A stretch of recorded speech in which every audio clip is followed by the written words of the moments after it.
Educação à distância, mudando realidades.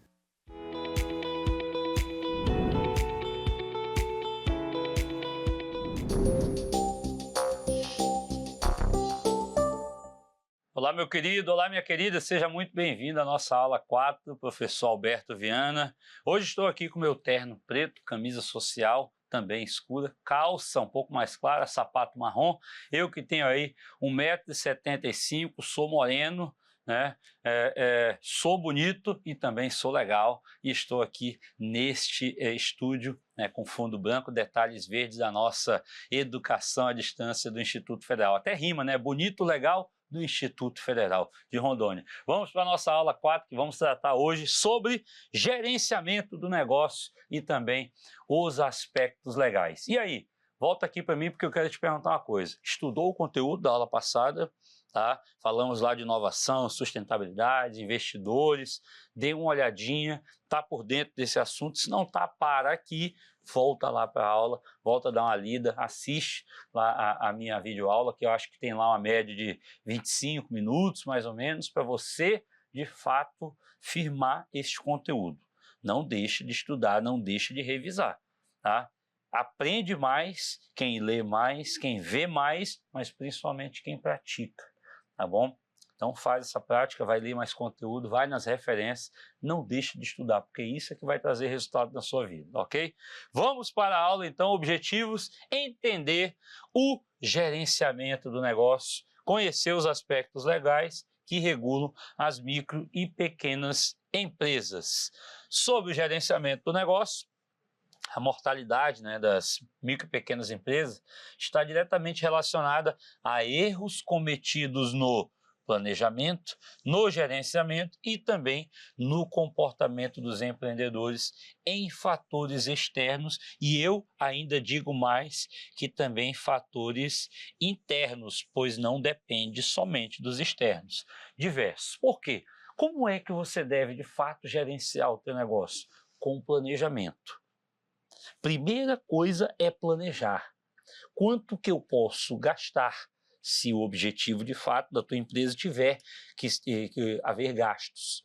Quanto de fato você deve lucrar para poder pagar no mínimo as suas despesas fixas?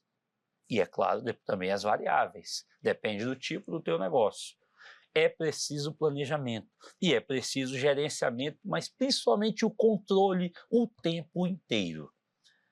A maior parte das micro e pequenas empresas fecha ou fale em menos de um ano, exatamente por falta no planejamento, na organização e no controle destas micro e pequenas empresas.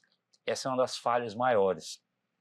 Muitas poderiam ser grande sucesso, mas deixam passar a oportunidade muitas vezes porque o próprio empreendedor está vislumbrado. Nossa, eu estou vendendo todos os dias estou vendendo, estou conseguindo ter resultado, está tendo lucro, já vou financiar um carro ali, uma caminhonete, um SUV. E aí já vem mais uma despesa, aí beleza, você começa a pagar, mas continua vendendo. Quando pensa que não, dali a pouco vem uma época do famoso período chamado sazonal. Aquele período que de repente não vai ter tanta venda, que o teu produto ou serviço não vai ter tanta procura, mas a tua despesa, que antes era pequena, agora aumentou, porque você já financiou teu carro, comprou um celular novo, né? Colocou o teu filho num curso agora pago, mais caro, enfim, começou a ter despesas a mais, e essa despesa a mais está sendo retirado o dinheiro do teu negócio. E aí você não consegue manter. É onde, de fato, as pequenas empresas começam a falhar. Ah, mas eu preciso viver. A vida é uma só, né? E se amanhã eu me for? E se você não for? E se amanhã? E se não acontecer? Tá? O tempo está passando. Mas você precisa, de fato, gerenciar. É a mesma coisa que você gerenciar a sua casa, a alimentação na sua casa. Você tem 30 dias, você recebe um salário fixo. Esse salário fixo tem que ser o suficiente para você pagar suas despesas fixas e ter alimentação por 30 dias. Porque daqui a 30 dias tu vai receber de novo. Se você gastar tudo em 10, como é que tu vai sobreviver nos próximos 20? É a mesma coisa a empresa. Tem que ter o recurso. tem que ter o gerenciamento, tem que ter o controle e tem que ter o planejamento. Opa, eu quero comprar tal coisa. A minha empresa hoje está lucrando, eu consigo guardar o dinheiro, fazer uma reserva, né, guardar recursos, fazer investimentos e ainda guardar uma parte, porque o ano que vem eu quero viajar para as Bahamas, quero viajar para o Nordeste, quero ir para o Caribe, quero ir para a Europa. Mas você não sangrou a tua empresa ao ponto de perder recurso suficiente. E de um período sazonal, tem recurso para poder garantir a sustentabilidade dela e você ainda fazer aquilo que você se programou. Básico, item básico, planejamento. Sem planejamento, sem resultados. Vamos seguir. Ainda, segundo Marcelo Nakagawa, professor do INSPER, né, não basta ter boas ideias para gerir uma empresa. São necessários, olha isso aqui, gente, disciplina e, é claro, aprendizado contínuo em gestão para sair do estágio amador e tornar-se de fato um empresário, um profissional. Ó. Tem que se ter disciplina, é a disciplina que você tem que estar estudando aí. Ó. Ah, eu estou estudando para você? Acorda, meu filho. Acorda para a vida e acorda, que eu sei que você estava cochilando. Comecei a falar aqui da empresa e você começou a dar uma pestanejada. Aí aperta o pause, vai lá, toma um café, dá 2 voltas, né, correndo na quadra lá da tua casa, aí de onde você mora, ou do seu trabalho, não sei onde você está estudando. Toma um banho, pega um biscoito, um café e bora para essa aula de novo. Aí você aperta o play. Aperta o pause aí, vai lá fazer isso. Beleza, apertou o play, vamos para a aula de novo. Olha aqui. Ainda, ó, atitudes que distinguem o empreendedor de sucesso daquele que tende ao fracasso. Olha só quais são. Antecipar-se aos fatos. Tudo que está no planejamento é preciso ter também uma previsão do que pode acontecer de errado. Eu acabei de falar de uma das coisas que nós precisamos, nós, micro e pequenos empresários, precisamos nos precaver. Eu sou um micro e pequeno empresário também, tá? Que é exatamente um período sazonal. Eu preciso me antecipar. Opa, vai chegar um momento que eu vou vender menos. Se eu vou vender menos, eu vou ter menos o quê? Recurso financeiro para bancar as minhas despesas fixas. E se eu não tenho esse recurso, eu vou passar um aperto. Eu vou deixar de pagar um funcionário, ou deixar de pagar uma energia, ou o aluguel, ou algo que eu preciso de fato para me manter no negócio, tá? Manter o meu negócio aberto. Antecipe-se aos fatos.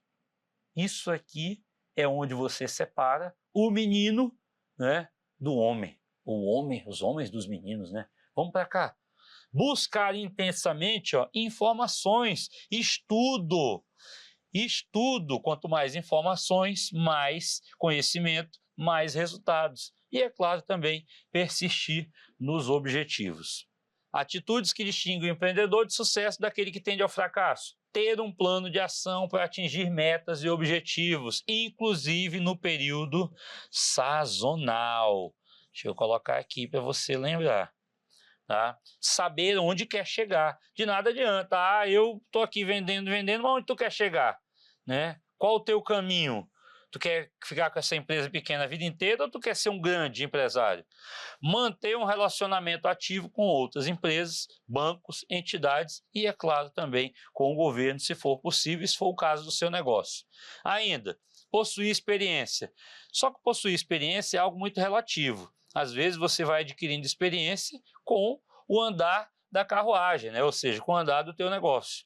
Ter motivação para abrir o negócio, de nada adianta. Ah, eu vou abrir um carrinho de cachorro-quente, mas eu estou tão desanimado, então não abre, meu filho, vai perder dinheiro, tá? Aproveitar oportunidades, existem e aparecem milhares. Aproveite, esteja preparado. Ter um planejamento, já falei isso, ter recursos necessários, se você não tem, você pode buscar por meio dos bancos, investidores, parentes e tudo mais. E, é claro, gerenciar o teu negócio. E o que, falando em gerenciamento, o que seria? É um processo que consiste na coordenação do trabalho da equipe e também na alocação de recursos para alcançar os objetivos. Olha aqui, as organizações são formadas por 2 ou mais empresas. Você viu isso lá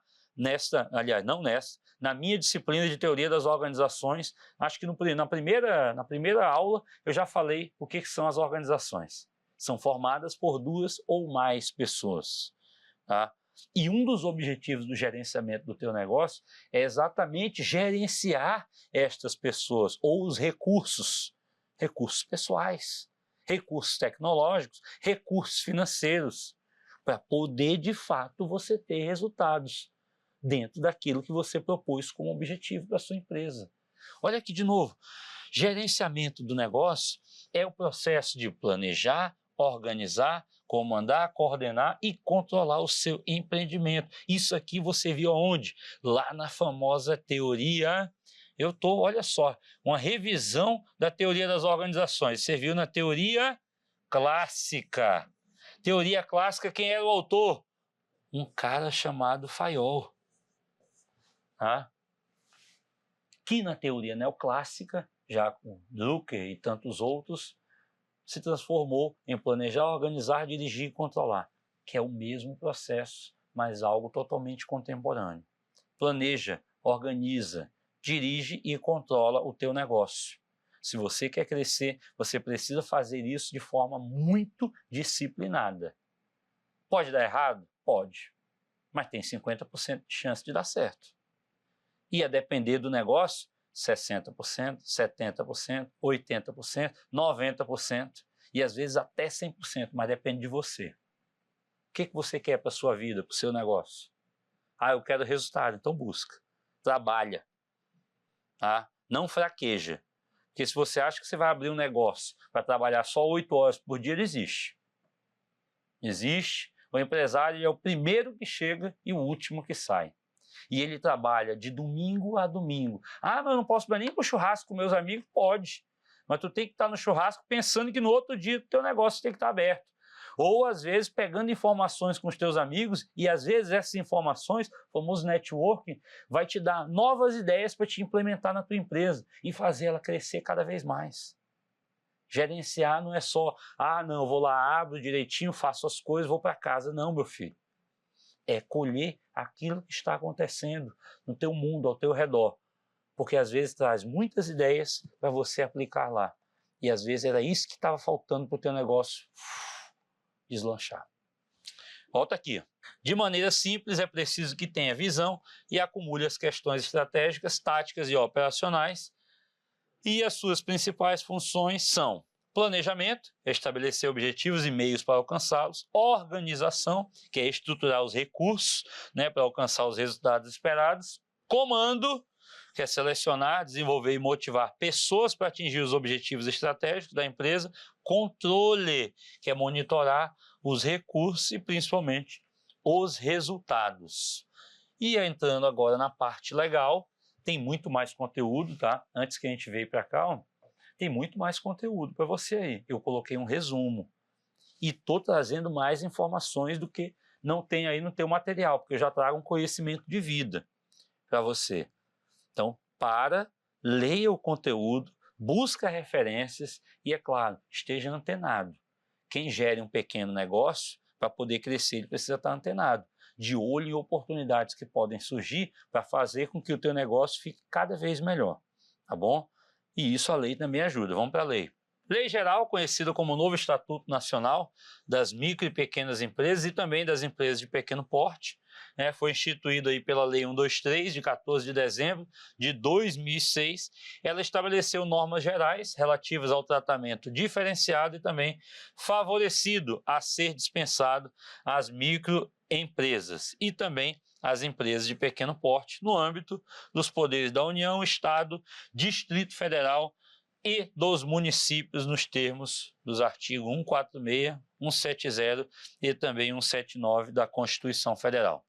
Os principais benefícios aí trazidos aí para as micro e pequenas empresas: regime unificado de apuração e também recolhimento dos impostos e contribuições. Isso aqui, reduziu e muito o custo para o empresário, desoneração tributária das receitas e também exportação e substituição tributária. Trouxe, uma economia muito grande para os micro e pequenos empresários. Ainda, dispensa do cumprimento de certas obrigações trabalhistas e previdenciárias, é claro, não tirando as principais obrigações, tá? Foi dispensa e cumprimento de algumas obrigações, tá? Simplificação do processo de abertura, essa aqui foi o marco, né, dessa lei, a simplificação do processo de abertura, alteração e encerramento também das micro e pequenas e facilitação do acesso ao crédito ao mercado. São muitas as opções que a lei trouxe para o micro e pequeno empreendedor. Volta aqui para mim. Por quê? Exatamente pelo fato de que, antigamente, para você abrir uma empresa, seja ela qual o tamanho for, a burocracia era muito grande. Tá? Acabou a burocracia, professor? Não. Mas essa burocracia ficou um pouco melhor, ficou de fato reduzida. Tá? E ela trouxe benefícios para que qualquer pessoa pudesse abrir o seu negócio sem a necessidade de um consultor, de contratar uma outra empresa para abrir a tua empresa. Não, está muito mais fácil hoje. E é claro, a questão dos impostos, dos tributos como um todo, ficou muito mais fácil, tá? Porque teve um regime unificado, deixando você mais livre e, é claro, pagando muitos impostos, às vezes em um só, muitos tributos. Vamos colocar aqui para a gente entender, ó. Alguns aspectos legais ainda: preferência nas compras públicas, estímulo à inovação tecnológica, incentivo ao associativismo na formação de consórcios para fomento de negócios, tá? Incentivo à formação de consórcios para acesso a serviços de segurança e também medicina do trabalho. Isso aqui, ó, facilitou demais algumas empresas que trabalhavam com serviços aí, tá? Regulamentação da figura do pequeno empresário, criando condições para sua formalização. Tá? Parcelamento de dívidas, ó, tributárias para adesão ao Simples Nacional. E a partir das alterações promovidas pela Lei 147 de 2014, o microempresário, tá, individual passou a ser considerado política pública de incentivo à formalização e inclusão social. Ele usufrui de benefícios mais amplos, entre eles a garantia de que todos os custos relativos à abertura, alvará, licença, funcionamento, alterações, entre outros, estão reduzidas a zero. Meu Deus, professor, é isso mesmo, reduzidas a zero, tá? O microempreendedor individual, esse aqui ganhou muitos benefícios, tá bom? Tá aí na sua lei, tá aí no seu conteúdo. Ainda alguns princípios da lei: geração de emprego, tá? Distribuição de renda, redução da informalidade, incentivo ao crescimento das empresas, ampliação da competitividade e também desenvolvimento da economia. Tem mais? Tem. Os principais objetivos: estabelecer de forma diferenciada, simplificada e também o regime único de recolhimento de impostos e contribuições. Essa aqui foi uma tacada de mestre, tá, do governo por estabelecer essa forma diferenciada. Ainda, estimular a formalização das micro e pequenas empresas, simplificar o cumprimento de obrigações trabalhistas, tá, proporcionar meios de acesso ao crédito e as novas tecnologias também aos mercados. Ainda, cria-se o cadastro integrado, simplifica a abertura e a baixa das empresas. Isso aqui também foi algo muito bom. Ah, não deu certo. Ah, então não vai ser difícil para você fechar a sua empresa. Se você não estiver devendo nada, você consegue encerrar. Mesmo que você esteja devendo, você consegue encerrar para não ficar gerando mais dívidas lá para você. Estimula o associativismo e também estimula a utilização de mediação e arbitragem. Algumas formas de sociedade no Brasil existentes: a sociedade simples, que é a mais conhecida, tá? Está ligada às atividades relacionadas à prestação de serviço e remete a parcerias entre profissionais prestadores de serviço, constituindo casos nos quais eles mesmos exercem a atividade para a qual a sociedade existe. Essa aqui é muito simples, tá? A gente pode colocar, por exemplo, os profissionais que trabalham com manutenção de computadores, com limpeza e manutenção de centrais de ar-condicionado, tá? E tantos outros serviços ainda existentes, tá bom? Os próprios donos, né, ou seja, os próprios proprietários, eles são os que prestam o serviço, tá? As empresas. Pronto, a empresa que de repente presta o serviço de gravação dessa nossa aula, o próprio dono da empresa, ele pode ser o executor do serviço. é a pessoa que trabalha com a produção, com a direção, tá? Que sabe como funcionam os equipamentos e tudo isso daqui, ele mesmo coloca a mão na massa. Isso aqui é um dos exemplos disso. Coloca na tela de novo. Sociedade em nome coletivo é caracterizada pelo fato de que todos os sócios da empresa respondem por suas obrigações financeiras e fiscais. Sociedade em comandita simples, né? Os sócios são divididos em duas formas. Os comanditados, que são pessoas físicas e possuem a responsabilidade pelas obrigações fiscais do negócio, e os comandatários, que são obrigados somente pelo valor da sua cota. Ainda a limitada, também muito comum, tá? Sociedade limitada exige a existência de mais de um sócio, sejam eles pessoas jurídicas ou físicas. Além disso, cada sócio tem a sua participação definida com base em sua participação no capital social da empresa. A minha é essa daqui, sociedade limitada. Comandita por ações, possui o capital dividido em ações, assim como na sociedade anônima, a famosa SA. Tá? Porém, ela não opera em conjunto com os acionistas, e sim por firma ou denominação. A própria sociedade anônima, a SA que eu falei há pouco, o capital não se encontra associado a nomes, tá? E sim a ações. É aquela história de você investir na bolsa de valores e comprar pequenas frações de uma empresa, ou grandes frações, né?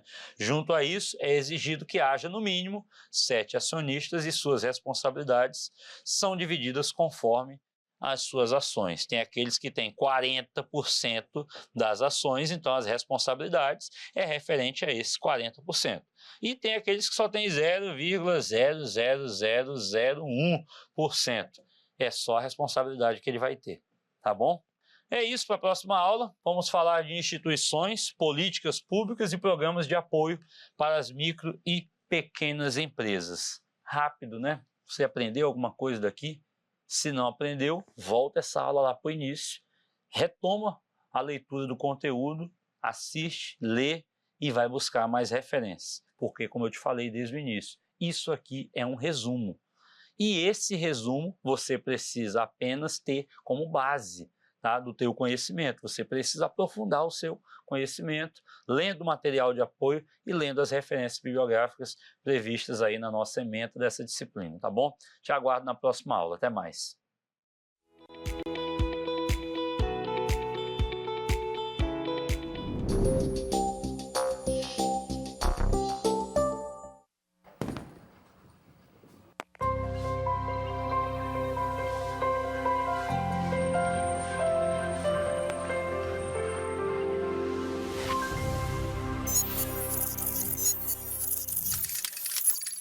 Educação à distância, mudando realidades.